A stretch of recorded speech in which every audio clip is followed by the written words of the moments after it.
Good evening, everyone, and welcome again to another panel discussion on Eye on Future using gamification in education.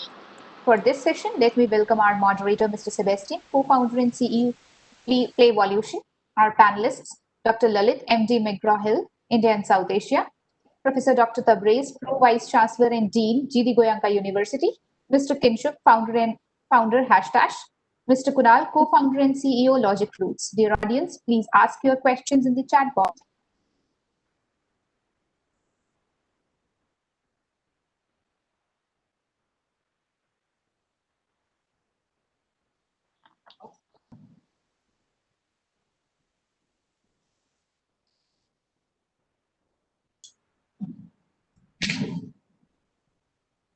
Mr. Sebastian, you can start, please. Hello, everyone. I'm really happy to be here. I look forward to discuss with you four, and I would suggest everyone maybe could give like an introductory statement, who you are, what your passion is, and what your mission is before we start getting into discussion.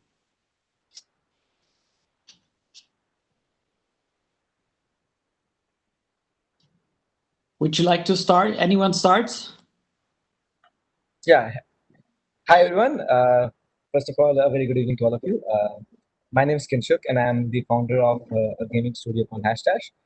We've been around for 10 years now, and we have been building the game industry in India over these years. We also organize something called the BYOG, which is one of the Asia's oldest game jams. I've worked with a lot of customers like in the education and nonprofit space, like Byju's and World Wide Web for Nature, World Rising Foundation, for example, and help them use the gaming medium to be able to make meaningful communications with their stakeholders.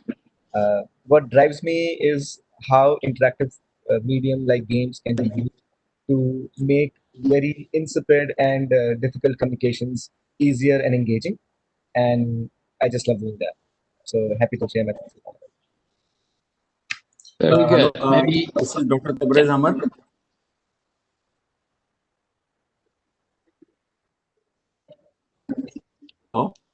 In GD Goenka University, we are prime kind of university, and we have around school in the country.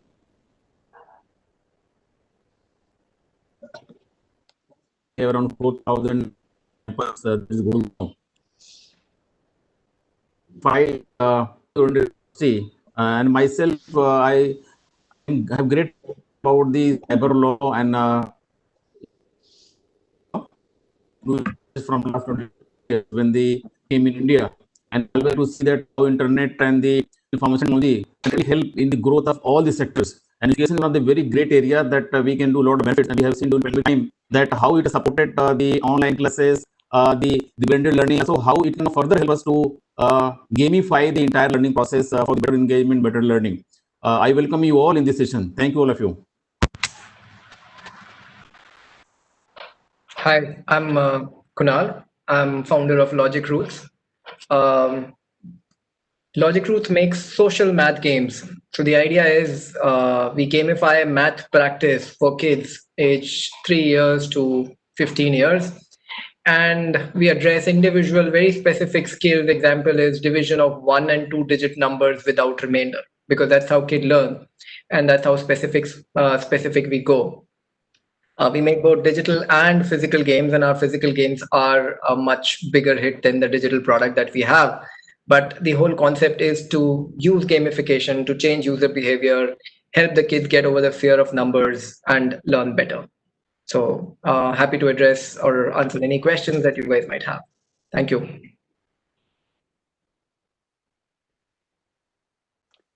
Lalit? Right. So my name is Lalit Singh. I'm the managing director at McGraw-Hill for India and South Asia. I'm a clinician by my formal training. I'm a surgeon by formal training, and then turned into an academician, and then finally into an executive in the education domain. So I have experience on the on application of technology in higher education. I started off with medical education, where we built apps, and we built the India's first completely online core education tool. And now we are building similar solutions for the higher education space, for management and for exam prep space. So I'm here to share my experience so far, my learning so far on how how technology can be appropriately utilized to solve some of the real needs in higher education, but also to discuss and learn from this from all the experts, on the panel and in the audience, how we can actually successfully use gamification concepts in addressing the gap areas in the higher education space.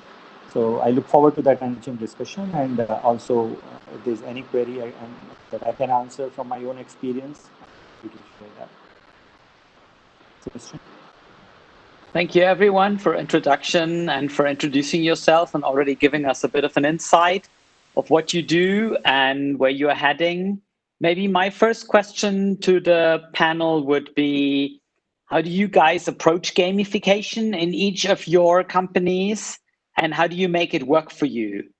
What's the tactics that you use to, and how do you implement it, and how do you deploy it to the customer?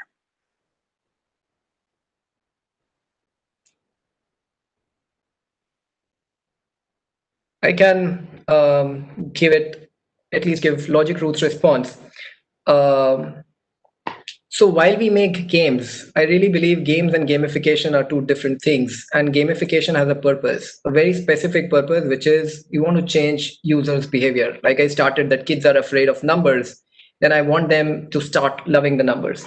And the first concept of gamification was what our mothers used to do with us, and they used to gamify our behavior. For example, all the rewards and punishments that they used to use was basically to change our behavior towards something better. The apps have adopted that, so you get medals and rewards and punishment structure in apps. So you would get that in a Khan Academy and multiple others, and there is a level to which that works.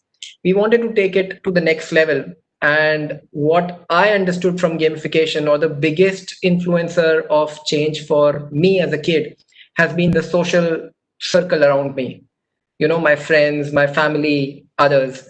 So I see them and then adopt their behavior. And we thought, why not do the same thing with maths? Instead of telling the kids, go to your room and study, let's come here, play, and solve like 50 questions. But we don't say the word 50 questions. Let's come here and play this particular game.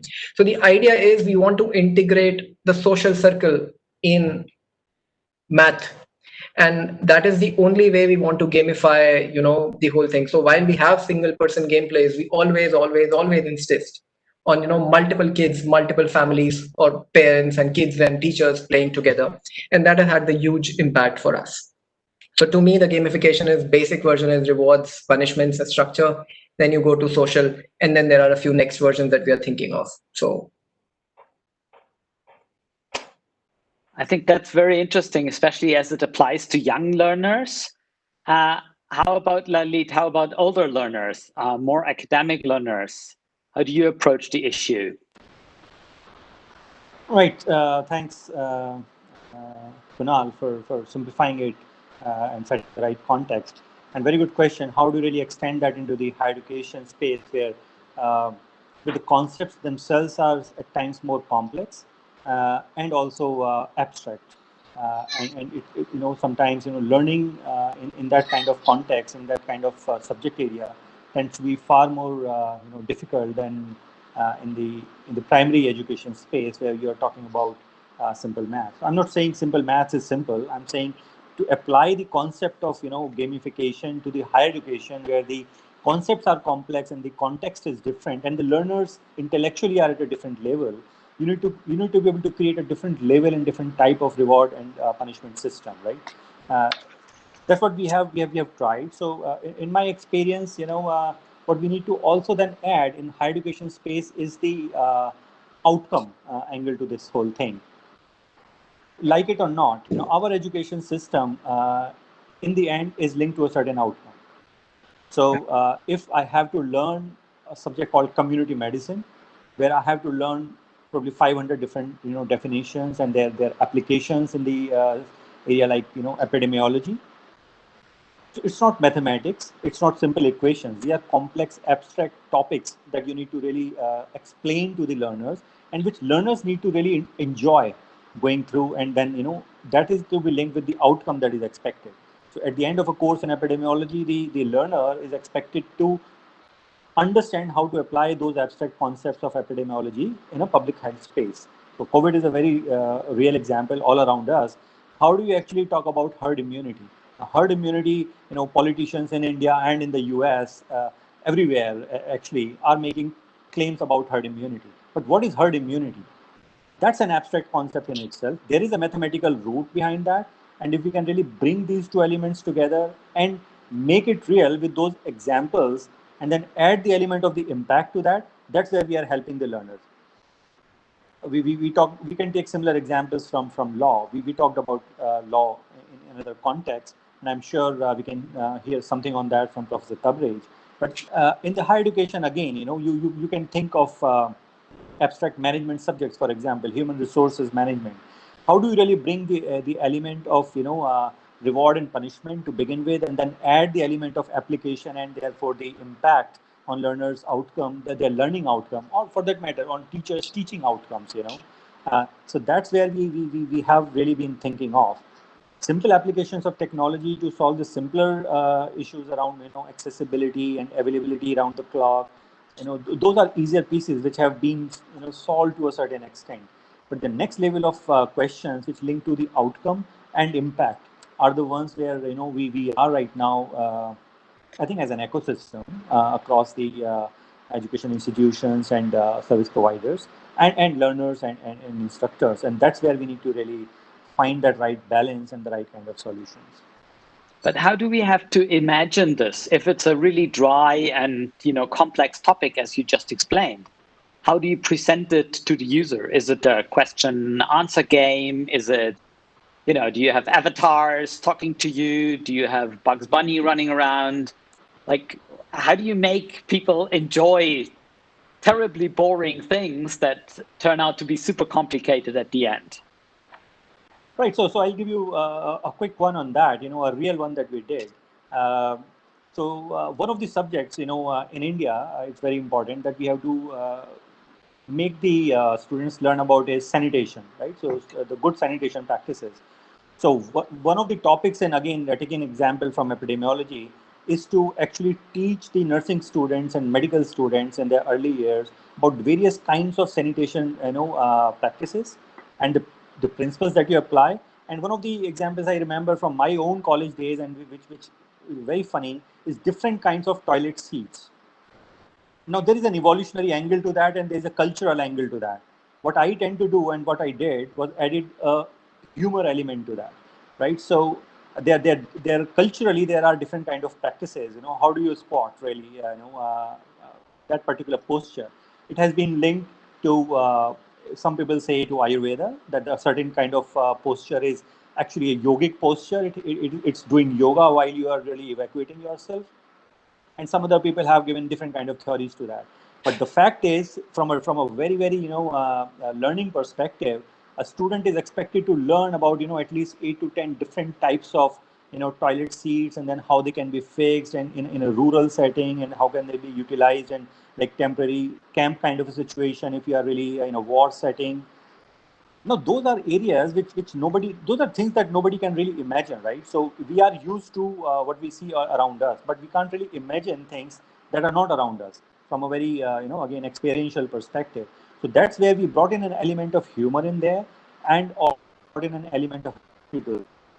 So if there is a war out, for example, to bring in the context of the war there, where there is a need for a certain kind of sanitation mechanism.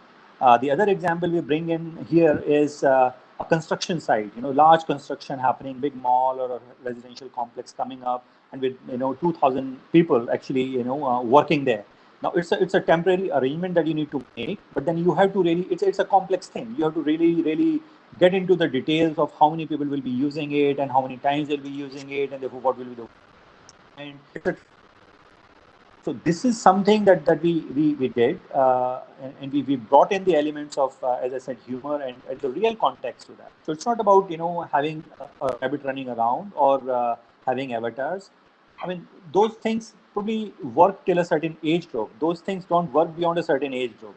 So we have to align, and we have to really operate at the intellectual level and the intellectual bandwidth level, I should say, of learners, bring in the elements of interactivity and therefore impact their learning.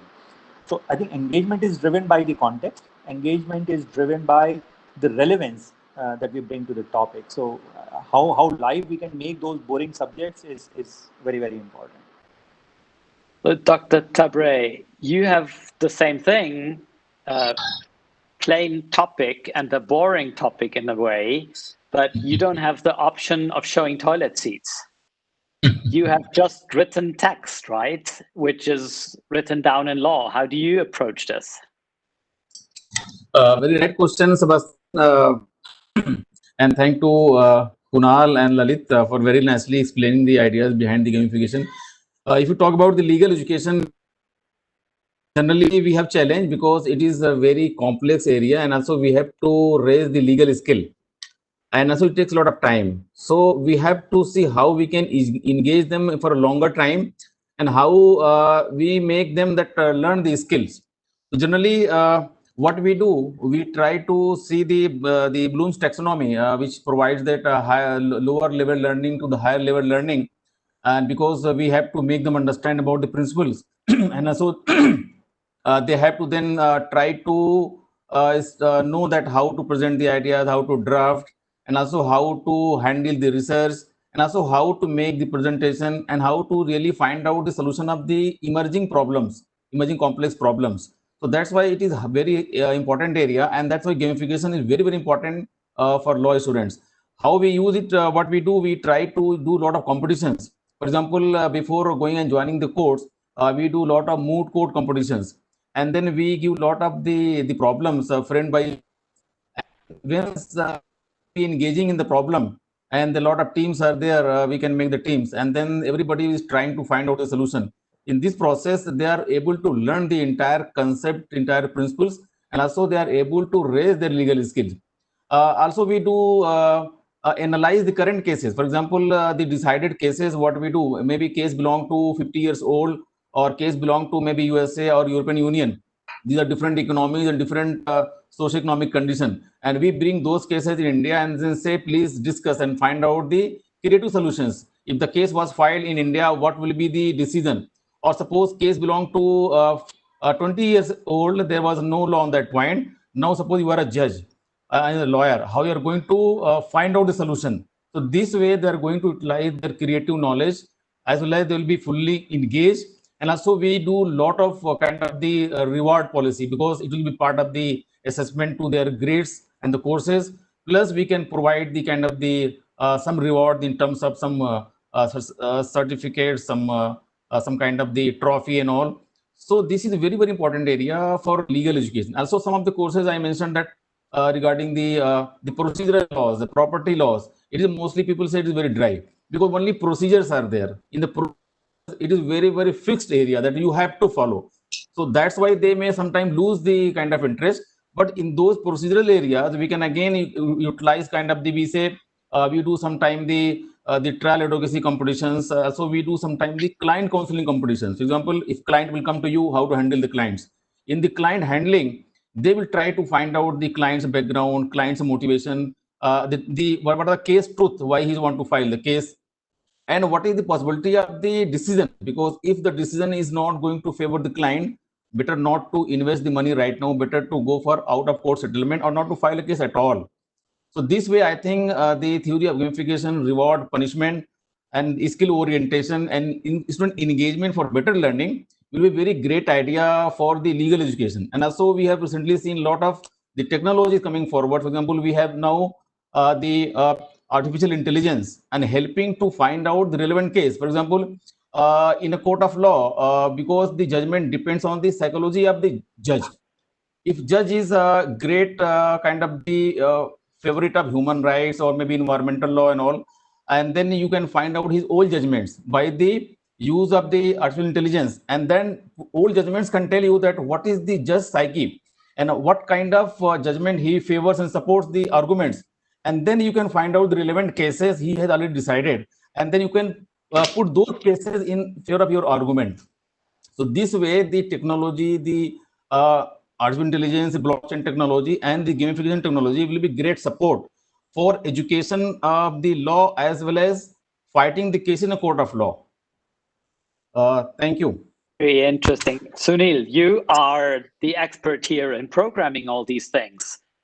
So how do you think you can make law students being more excited about the dry topic? Or how do you approach these matters? So, when we work with customers and usually we get exposed to different kinds of topics because of the nature of working with different customers. Like, the kind of oversimplified process that I could probably mention that we use is where we work with the learning outcomes that we're looking at to impart. That's step one for us. We look at what are the different learning outcomes or habits that we want to form, the different results that we want to achieve through this entire gamified experience. Whether it is explaining a topic to students, or motivating a sales team, or like Sir was talking about, lawyers.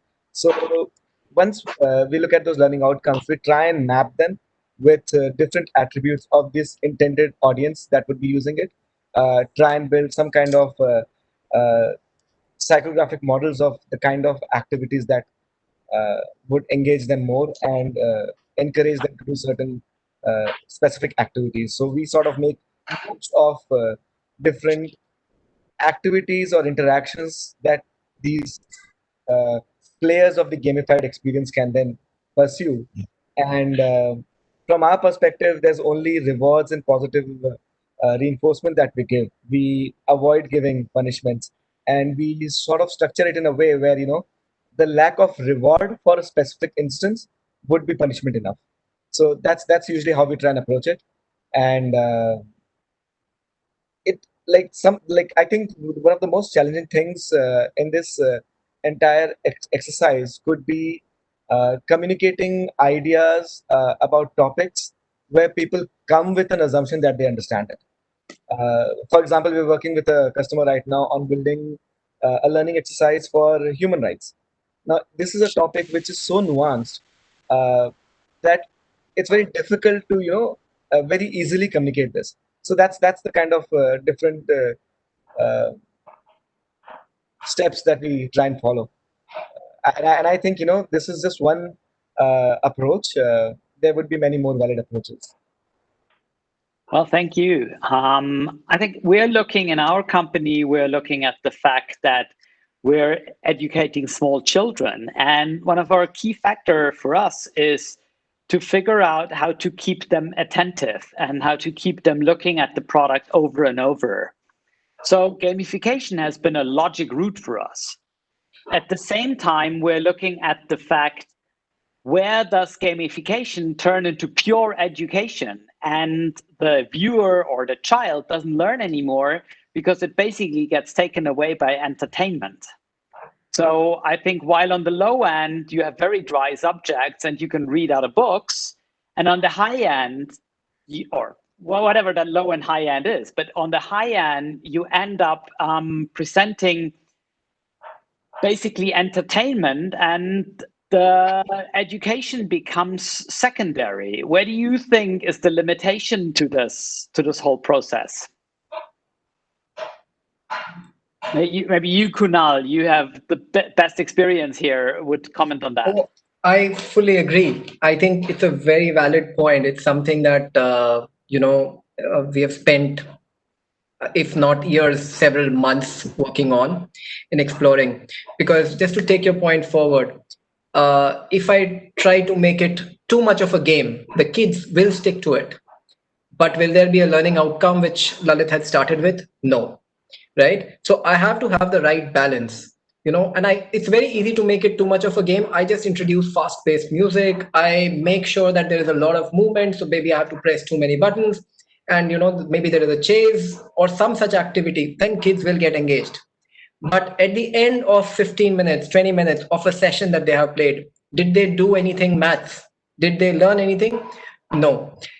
To me, the guiding principle has been somehow construct a gamification setup where speed is not the driver, the accuracy is. I mean, I'm again speaking with a very narrow mindset for maths. To get the kids to do something accurately means you have to give them enough time. So it's not a fast-paced game setup that I have to create. I have to create something slow, which involves thinking, which involves rumination, people talking to each other, and still it is a lot of fun. Something which is very similar to how families play cards. So point is, I cannot rely on speed. I cannot rely on constant action and constant, reinforcements of things flashing on the screen. What I have to rely on is things outside of speed. So one of the things, as I said, is social element. That if people are talking about it outside of the game setup, it works. And how we end up designing is we start with a game idea, which is basically a learning concept. Let's say I want to do addition of 1 and 2 digit numbers. We start with that.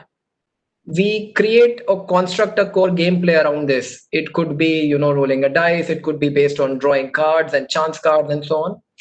Then we map characters and story on top of that. And then we test and test and test. And the idea for us is, if after I've played the game, kids do not ask to play the game again, then this is a failure. And that is how much of a testing we do. And I'm ready to change at every step. So first time I would change the core gameplay. Once the core gameplay is frozen, kids leave out because it is often too hard to understand. So, you have tiered versions of the gameplay. But once I've frozen the core gameplay, then I map the story. And I have one very funny incident. We made a game which was around pirates, and pirates were conquering different continents and things like that. And the game was on time. We played the game multiple times. The kids never spoke about it. Then what did we do? We changed the real elements of the earth, different continents, and we changed them into a burger island and a pizza island and something with bananas and so on. And then I had kids talking about it for the next evening also. I ate your bananas, or I had all the hamburgers and things like that. So I'm saying there are 3 important points. One is the core concept that you want to reinforce. Second is the gameplay or the game mechanics. And the third one is a story which people take home and they talk about, this is what I did.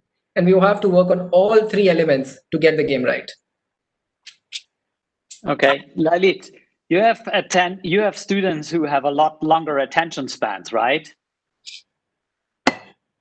Do you ever feel? I hope you have students that have a lot longer attention span. And that have a lot more durability in getting knowledge sucked into them. What do you think is the driving force here, and how do you implement this with your products in terms of where's the limitation?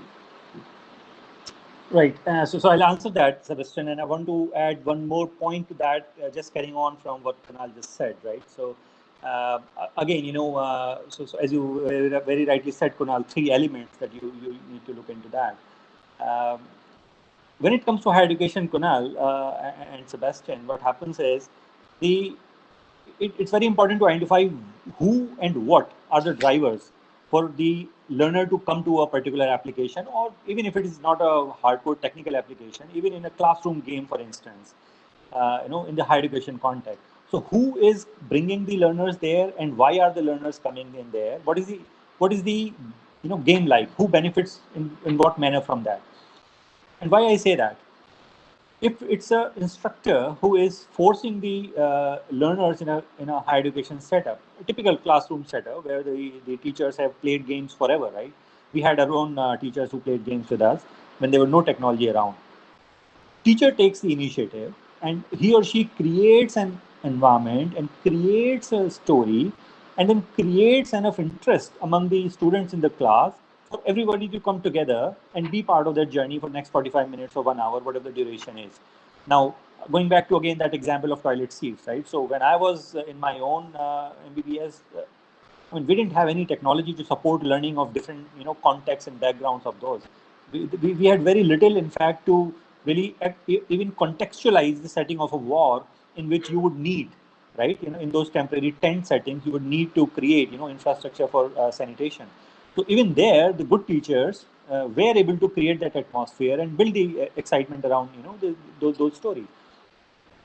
So why I'm saying this is because there are cases like this where it is the instructor who has to recreate the same magic using some kind of a technology, some kind of a tool, and then extend the tool for the learners to practice more on.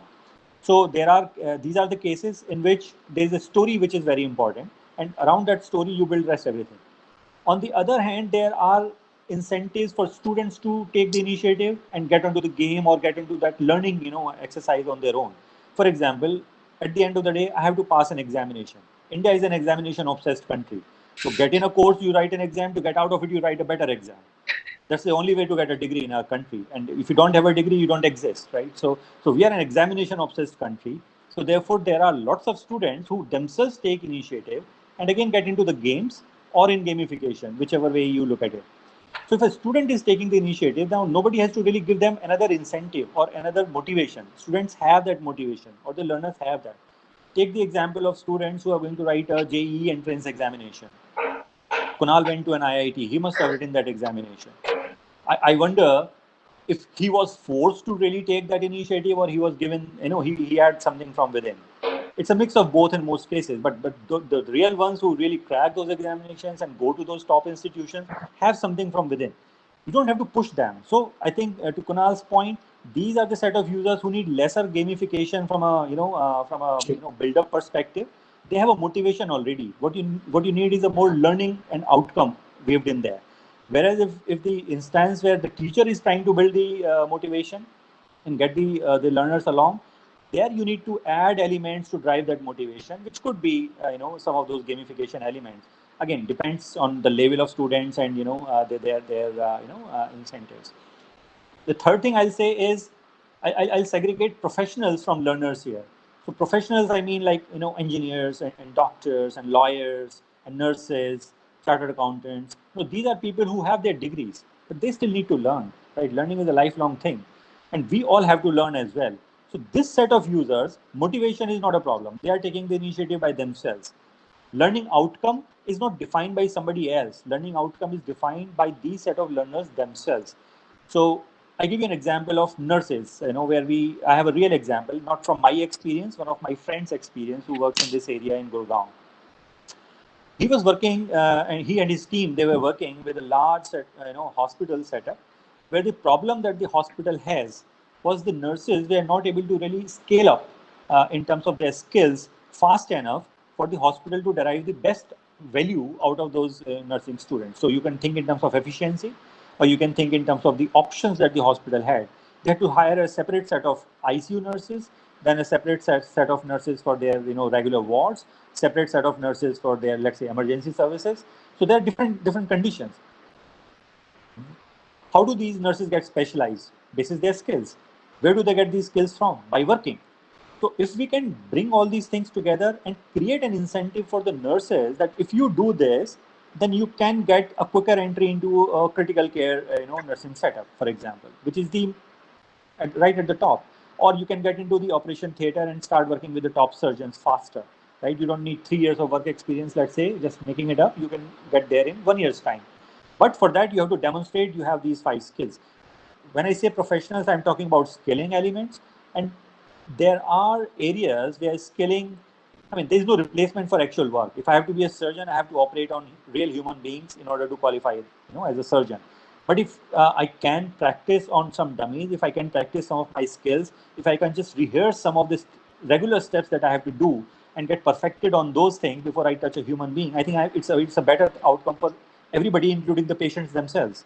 So in this particular area, gamification, we need some concepts of gamification to really keep it engagement level high for the learners, but we don't really need a game here. What we need here is a good learning story. What we need is a real focus on the learning outcome, and then basic elements. So I like the way Sunil, you said that there is no negative incentive. Absence of positive incentive is a negative incentive in itself, right? So you don't qualify, you don't get to the ICU faster. Your colleague does, and she reaches there quicker.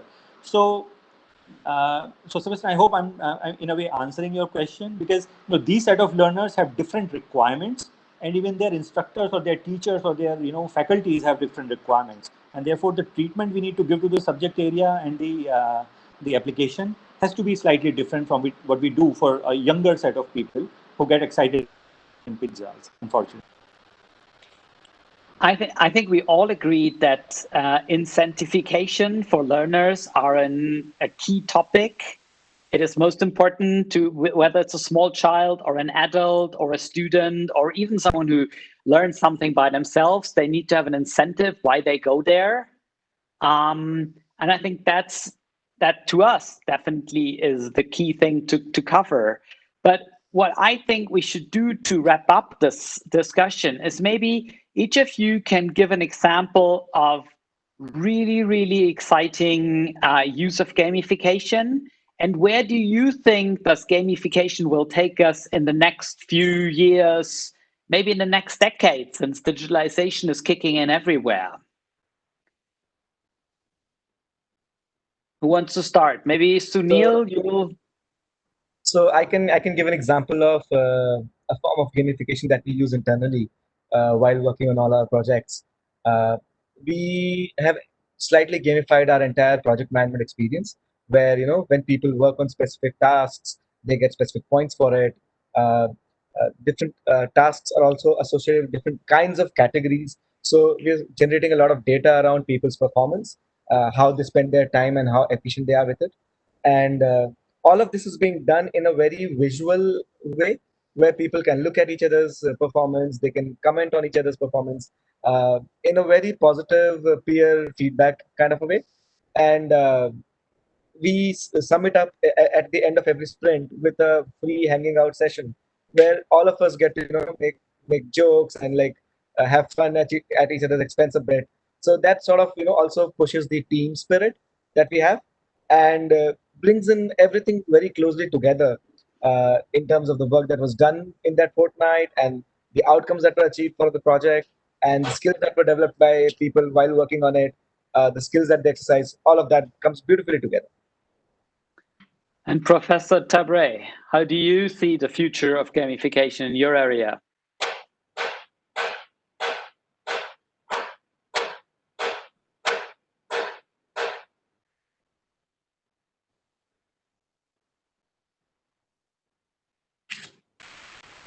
So you're on mute. Yeah.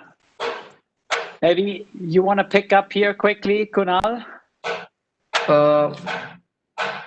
Yeah, sure. I can go ahead.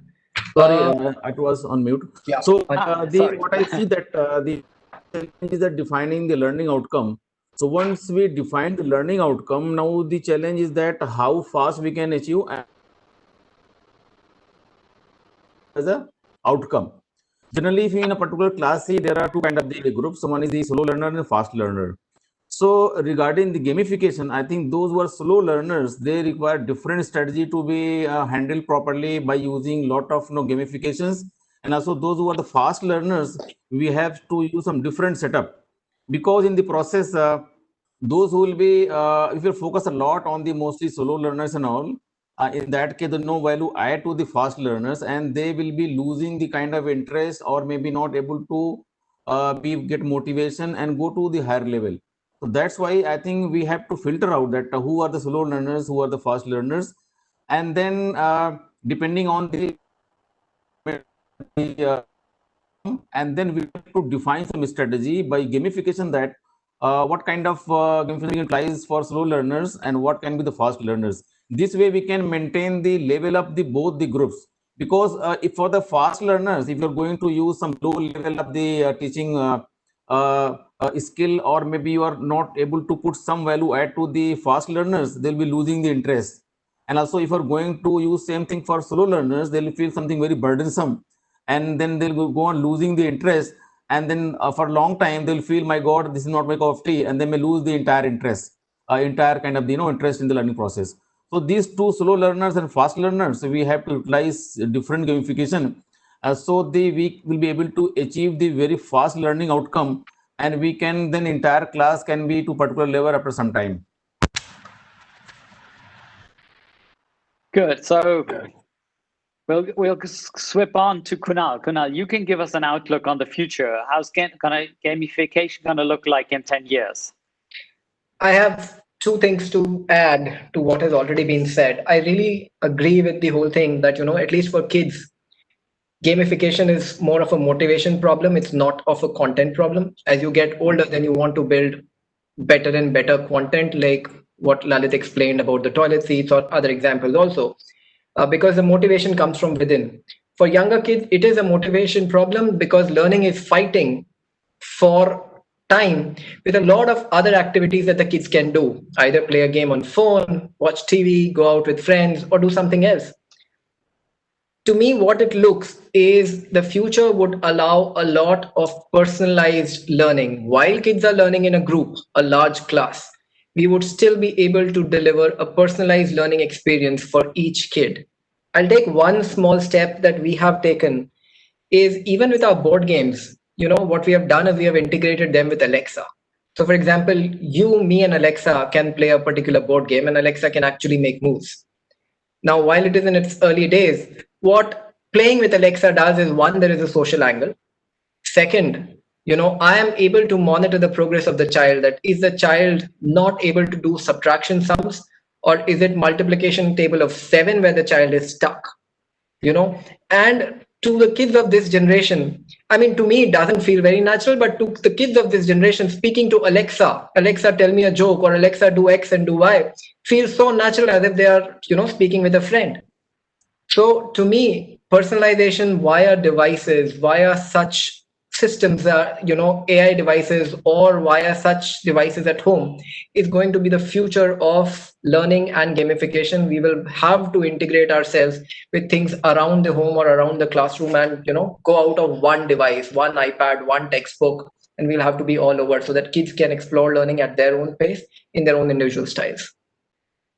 Do you see the future of gamification being strongly influenced digital, or can you also see gamification in a, let's say, in a non-digital way? Oh, I'm all for non-digital. I'm all for non-digital. I think I'm a very strong proponent of non-digital. But what I'm saying is the future is something which allows personalization. So personalization can happen. The right now my eyes can see to the level which says, personalization requires a digital assistant of some sort. It could be a laptop computer, it could be Alexa, it could be Google Home, something else. But it does require something of that sort so that I can give personalized attention to each child. There are 1 billion people living in India. If we give personalized attention to each of the child, I think we'll be able to deliver a much, much superior learning outcome as compared to, what we are able to do. To me, right now, digital seems to be the way to go, aided by physical content, because kids love the tactile feeling, of picking up a dice, rolling a dice, that sound that, a card when you throw on the table makes. These are things that I've seen when I work with kids in India and US. US is our primary market. So I've seen kids do that. They love to smash that card very strongly on the table.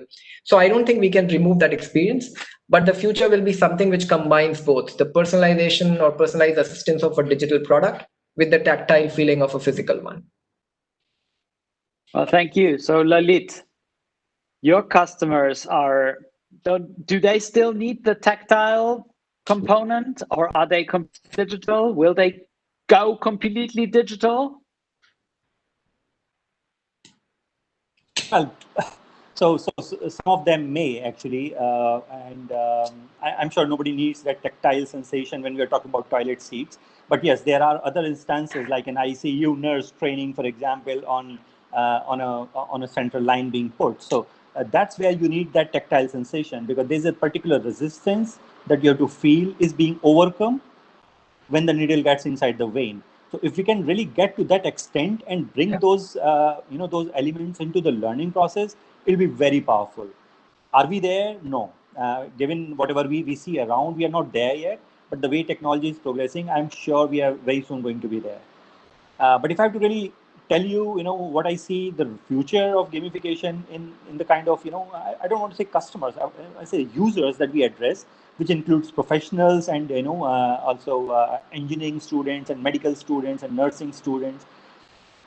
There are two very, very, very nice things that have been said earlier already. So Kunal mentioned about, the personalization, and so did Professor Tabrez. They referred to that need for distinction. And in India, in a larger education context, what we are facing is one teacher in a classroom and having anywhere between 50 to 100 students on an average. In some top of the league institutions, it could be 20 to 30 students on an average in a higher education institution. But in other institutions, the numbers could be as high as 100 as well. How do you bring in personalization there? So a teacher can only go to a certain extent to make it personalized without using digital resources or without using things like adaptive tools that we talk about. I remember in our days what used to happen, they will tend to stick to the median and address maybe the needs of the learning needs of the kids or the students between, let's say, 40th to 60th 70th centile. They will not be able to address the specific learning needs of students in the bottom quartile and the top quartile, right? With the use of these adaptive tools, we are able to do that, and we are doing it. I mean, at McGraw-Hill, we are right now, we do have a product. It again depends on the use case. The use case we are addressing here is that of a assessment use case, right? So these things work more beautifully in an assessment use case. Again, kids preparing for a JEE entrance. So the first step actually is personalization.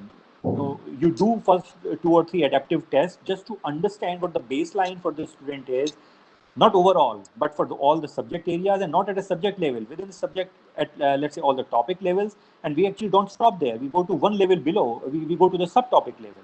And then we start mixing and matching different concepts, because the problem they will typically have in the examination is not simple.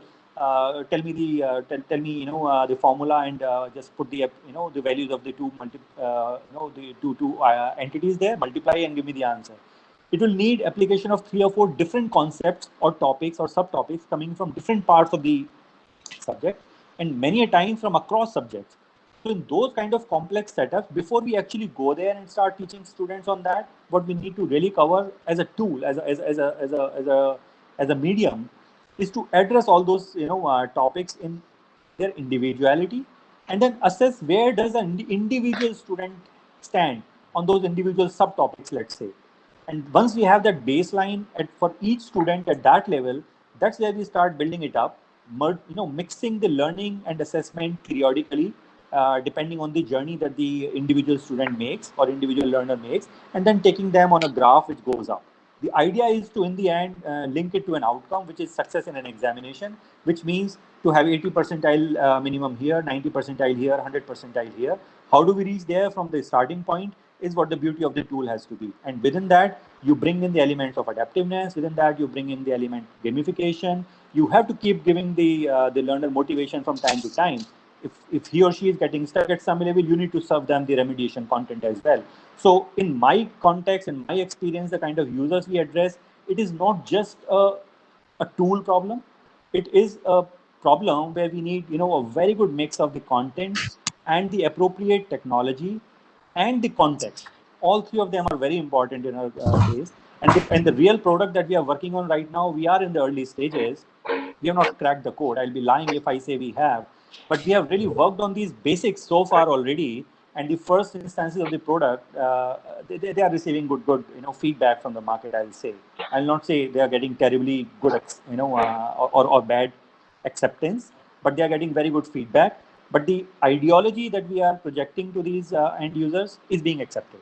Therefore, what I would like to conclude is that this thing definitely is going to pick up, but it will have its own different trajectory for a learning, centered tool as against assessment centered tool.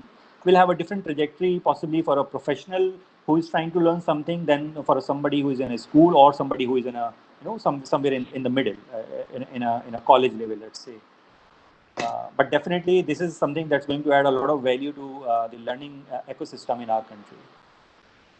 For sure, it seems that all of us agree that the content that we need to provide to create, be it physical or non-physical, gamification to educational targets is very crucial. It is very crucial to find something that are good examples, that are very visible, that are very, in parts, tactile. So we have content on the one hand side.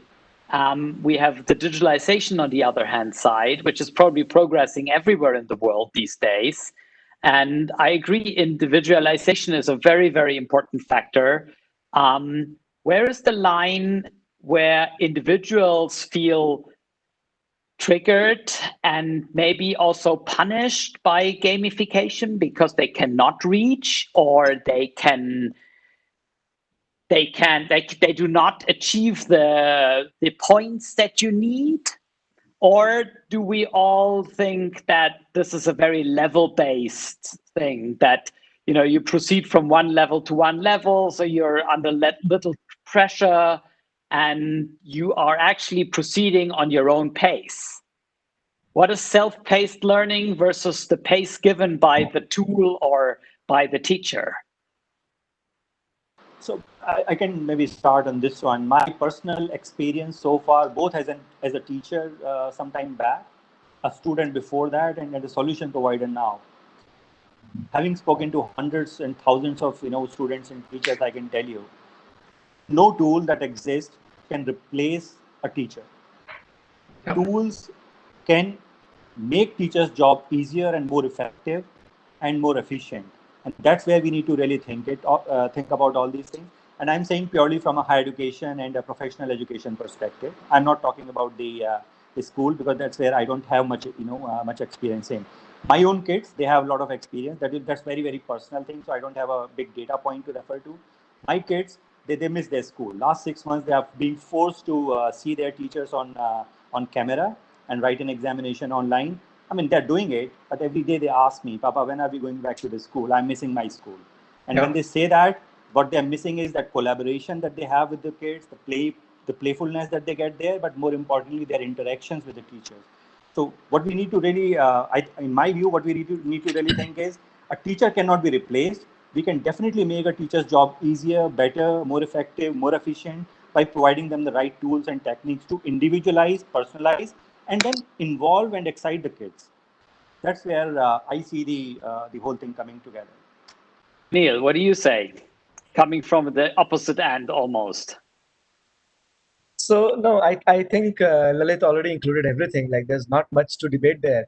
But I think in an ideal gamified experience, the role of the instructor gets very strongly amplified with all the different elements put in place together. And I think that ideal experience would let every individual user work on problems at their own pace, and still be at a common level of understanding. Basically, nobody will being left behind. That is how I see it. Good. Kunal, what do you say? So I agree with Kinshuk and Lalit both. In fact, I liked Kinshuk's earlier point about no negative rewards or no punishments and the positive reinforcements. I think every child learning at their own pace, if at all it is possible, that will be great. There are pressures which are outside of the tool. For example, the teacher has to lead the class, and there is a certain amount of syllabus, so-called, to be covered in 1 year. For example, in the grade 1, you're supposed to know addition of 1 and 2 digit numbers with borrow. Otherwise, you can't reach grade 2. If you do, then you will fall behind. So allowing a child to completely learn at their own pace, I think we're still far off. There is a little bit of utopian version. I hope we reach there sooner. The Finnish people are trying something with the mixed, all subjects mixed and project-based learning and so on, which is really interesting. But I don't think we have tried that at a large scale setup, which, challenges like India offers 50 kids in a class or 70 kids in a class. I don't think that has worked well, but I would love to see when we can combine tech and the power of teacher to offer each child actually learning over multiple years and, learning at their own pace and probably even taking slightly divergent paths. Professor Tabrez. I think I agree with Kinshuk and also the Kunal about that. The point they have. We're happy that you agree, because we run out of slowly. So you have the last word here. Okay. I think the future is lying in the blended learning, because very rightly Lalit mentioned that we cannot replace the faculty and teacher from the classroom. But these technologies will be kind of an aid to raise the level of teaching learning process. And also it can be great support for the fast learning, also finding out what the Kunal was saying, the individualized learning. to really maintain the pace of the learning process. So these will be kind of aid and support to the learning and teaching process in the classroom, and also to support the kind of the individualized learning. If we can really achieve these targets, it will be a game changer for the entire country, because the technology can be changing the entire scenario. Because you see, because of the blended learning, the best teacher can handle the content, and the remaining teacher can handle the other parts. So this way, I think it will be a great support for raising these standards. Thank you very much, everyone. Thank you for your active participation. It's been great talking to you. I hope we stay in touch, and I hope the audience has enjoyed our 50-minute show about education and gamification.